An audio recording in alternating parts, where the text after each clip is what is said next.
अल्हम्दुलिल्लाह सुम्मा अल्हम्दुलिल्लाह 200 जहन्नुम वासिल 21 ठिकानों पर सब्ज हिलाली परचम लहरा दिया गया। जंग बंदी की इल्तजाएं मुस्तरद कर दी गईं। भारत को उसकी प्रॉक्सी को ऐसा जवाब दिया है कि कई सालों याद रहेगा। तालिबान दावा करते हैं इस्लाम का, लेकिन हकीकत में खिलाफ हैं इसके। मुसलमानों को कत्ल करते हैं, मसाजिद पर हमले करते हैं, कश्मीर की जिद्दोजहद आजादी से मुंह फेरते हैं। जिन मुजाहिदीन ने भारतीय फौज से लड़ते हुए शहादत पाई, उनके खून से गद्दारी करते हैं, बल्कि उनके कातिल और मुसलमान दुश्मनी में पागल आरएसएस की हुकूमत से हाथ मिलाते हैं।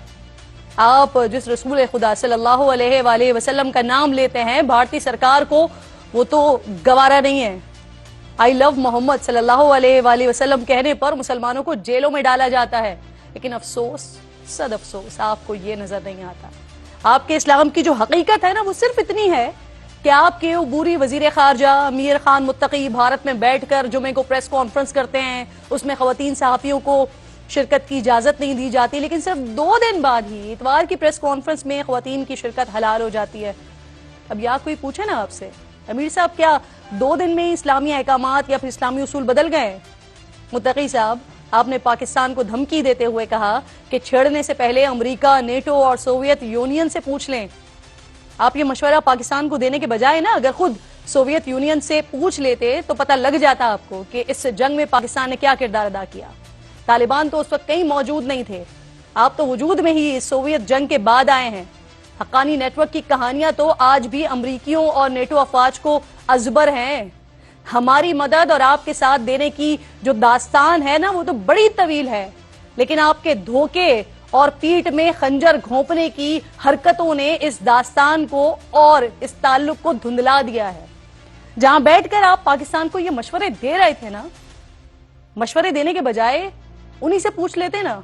वो जानते हैं कि हम कैसी फेंटी लगाते हैं, कैसे नाक से लकीरें निकलवाते हैं। कम से कम जिसारत करने से पहले भारत का ताजा ताजा एक्सपीरियंस ही पूछ लेते। आज तक वो अपना जख्म चाट रहे हैं और अब आप भी चाटेंगे। पाकिस्तान कभी ये नहीं चाहता था कि ब्रादर इस्लामी मुल्क को ऐसे समझाया जाए जैसे समझाया गया है, लेकिन मजबूर किया आपने, अब भुगती है। कल रात जब आपके छोड़े हुए दहशतगर्दों ने पाकिस्तान पर हमले की जिसारत की, तो फिर क्या हुआ? पाकिस्तानी अफवाज ने अंदर घुसकर आपकी चौकियों पर कब्जा किया। 21 चौकियों पर अल्हम्दुलिल्लाह पाकिस्तानी परचम लहराए। 200 से जायद दहशतगर्दों को जहन्नुम वासिल किया। दहशतगर्दी की मंसूबाबंदी के मराकज को नाकारा बनाया। तरबियती मराकज, हेडक्वार्टर्स और सपोर्ट नेटवर्क्स को तबाह किया। दुर्रानी कैंप और इस्मतुल्लाह करार कैंप से तो अभी तक धुआं उठ रहा है, जहां से आप दहशतगर्दों को पाकिस्तान में मासूमों का खून बहाने के लिए भेजा करते थे। आपके सिपाहियों की हथियार डालने और चौकियां छोड़कर फरार होने की जो फुटेजेस हैं, वो माशाल्लाह सारी दुनिया देख रही है। इसलिए आप हमें मशवरा ना दें, बल्कि उस भारत और मोदी से जाकर पूछें जिसने आपको इस्तेमाल किया और आप चंद टकों की खातिर इस्तेमाल भी हो गए। जरा सुन लीजिए कि भारतीय मुशीर अजित दोवल आपके मुतालिक क्या राय रखते हैं। सुन लीजिए। ये भारत जैसा मुल्क भी ना आपको इस्लाम का ठेकेदार नहीं, किराए का सिपाही समझता है। जब चाहो जैसे चाहो दाम लगाओ और अपने लिए फिर इस्तेमाल कर लो। इसके बावजूद हमारे यहाँ कुछ लोग माशाल्लाह चाहते हैं कि इन इस्लाम के जाली ठेकेदारों से, उम्मत के गद्दारों से बात की जाए, जो पाकिस्तान पर हमले के लिए तो दहशतगर्दों को भेज देते हैं, लेकिन कश्मीर की आजादी के लिए मुजाहिदीन और मजलूमों की सफ में लड़ने के बजाय जालिम और काबिज भारत के हाथ मजबूत कर रहे होते हैं, जो इस्लाम का नाम लेते हैं, लेकिन गाजा के मजलूम मुसलमानों के लिए उनके हलक से आवाज तक नहीं निकलती। क्या वाकई इनसे बात की जाए? ये वो हैं जो हमारी मसाजिद पर हमला आवर होते हैं। क्या वाकई इनसे बात की जाए जो हमारे उलमाए कराम को शहीद करते हैं?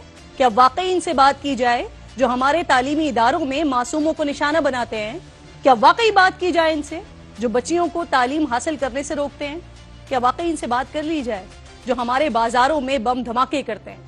क्या वाकई इनसे बात की जाए जो हमारे शहरियों के सरों से फुटबॉल खेलते हैं? क्या बात होनी चाहिए इनसे जो हमारे दुश्मन की गोद में बैठकर हम पर ही हमला करते हैं? क्या इनसे बात होनी चाहिए जो कलदम टीटीपी के सरबराह नूर वली महसूद को हर महीने $43,000 देते हैं? क्या वाकई बात करनी चाहिए इनसे जो रोज हमारे बहादुर अफसरों को, हमारे जवानों को शहीद करते हैं? क्या इनसे बात होनी चाहिए जो 40 साल से यहां कमा रहे हैं, یہاں کھا رہے ہیں لیکن اس کا حق ادا نہیں کر رہے ہیں، کیا ان سے بات کرنی چاہیے؟ اگر یہ حقیقت جاننے کے باوجود بھی ان سے بات کرنی چاہیے تو پھر انہیں بات چیت کا یہی طریقہ سمجھ آتا ہے جو کل رات اختیار کیا گیا۔ یقیناً تسلی اور ماشاءاللہ تشفی ہوئی ہوگی یہاں والوں کی بھی اور وہاں والوں کی بھی۔